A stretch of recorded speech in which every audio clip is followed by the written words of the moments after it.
respected teachers and my dear friends. Good afternoon all of you. I am Armalik from GMS Further School from 8th class. आज मैं आप सभी के समक्ष एक अत्यंत रोचक और भविष्य को प्रभावित करने के लिए एक विषय पर बोलने जा रहा हूँ। क्वांटम युग की शुरुआत, संभावनाएं और चुनौतियाँ।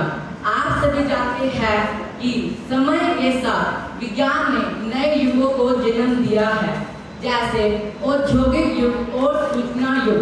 अब हम प्रवेश कर रहे हैं क्वांटम युग में।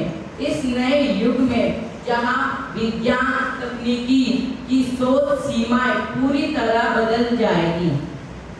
क्वांटम क्या है? क्वांटम वह शब्द है जिसे सुनने के बाद हम में से कुछ लोग डरा जाते हैं, लेकिन डरने की कोई जरूरत नहीं है। क्वांटम फिजिक्स वह विज्ञान है जो बहुत छोटे कण जैसे इलेक्ट्रॉन, फोटॉन और न्यूट्रॉन व्यवहार को समझता है। साधारण कंप्यूटर 0 और 1 पर काम करता है, जबकि क्वांटम कंप्यूटर एक साथ एक समय में ही 0 और 1 दोनों हो सकता है, जिसे सुपरपोजिशन कहते हैं। यानी इस नई तकनीक से कंप्यूटर की गति लाख गुना बढ़ सकती है। आइए अब हम बात करते हैं क्वांटम युग की संभावनाएं। चिकित्सा क्षेत्र में क्रांति, कैंसर जैसी बीमारियों की इलाज और दवाओं का परीक्षण क्वांटम कंप्यूटर के माध्यम से बहुत तेज और सटीक होगा। सुरक्षा और एन्क्रिप्शन, क्वांटम तकनीकी से डेटा को ट्रांसफर करना लगभग बहुत सुरक्षित होगा और हैकिंग को लगभग असंभव हो जाएगी। जलवायु परिवर्तन पर नियंत्रण, पर्यावरणीय मॉडलों को क्वांटम कंप्यूटर द्वारा बेहद ढंग से समझा और नियंत्रित किया जा सकता है। सुपर फास्ट कंप्यूटिंग, आज जो गणनाएं सुपर कंप्यूटर सप्ताहों में करता है, उसे क्वांटम कंप्यूटर कुछ ही मिनटों में कर देगा। आर्टिफिशियल इंटेलिजेंस, AI को बढ़ावा, मशीन लर्निंग और डाटा प्रोसेसिंग कई अधिक कुशल और बुद्धिमान हो जाएंगे।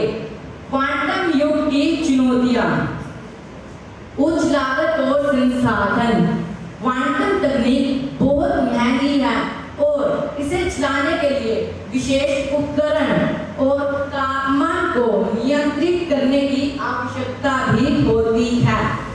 विशेषज्ञों की कमी, इसे चलाने के लिए इस क्षेत्र में प्रशिक्षित वैज्ञानिक और इंजीनियर अभी बहुत कम है। नैतिक सवाल, क्वांटम कंप्यूटिंग से हैकिंग तो आसान से हो सकती है। अगर ये गलत हाथों में गया तो ये हम सब के लिए खतरा भी बन सकती है। वैश्विक असंतुलन, इनमें से कुछ गिने चुने देश ही है जो इस तकनीक में आगे है, जैसे अमेरिका, फ्रांस, भारत, चीन, जापान, जिससे तकनीकी असमानता में बढ़ती है। पारंपरिक सिस्टम की असुरक्षा,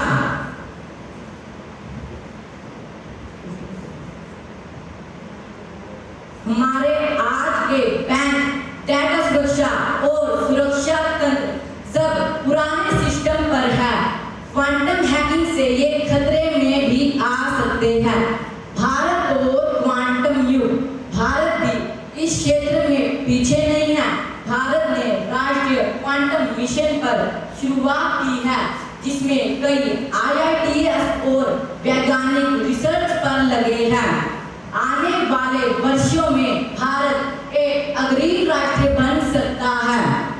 अंत में मैं यही कहना चाहूँगा कि क्वांटम युग वैज्ञानिकों का नहीं बल्कि हम सबका है, जिसके प्रति हमें जागरूक, सीख और इसकी चुनौतियों को समझना चाहिए और जिससे हम अपना भविष्य उज्जवल सही रास्ते पर ला सके।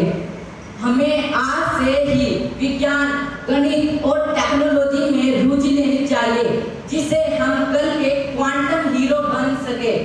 धन्यवाद।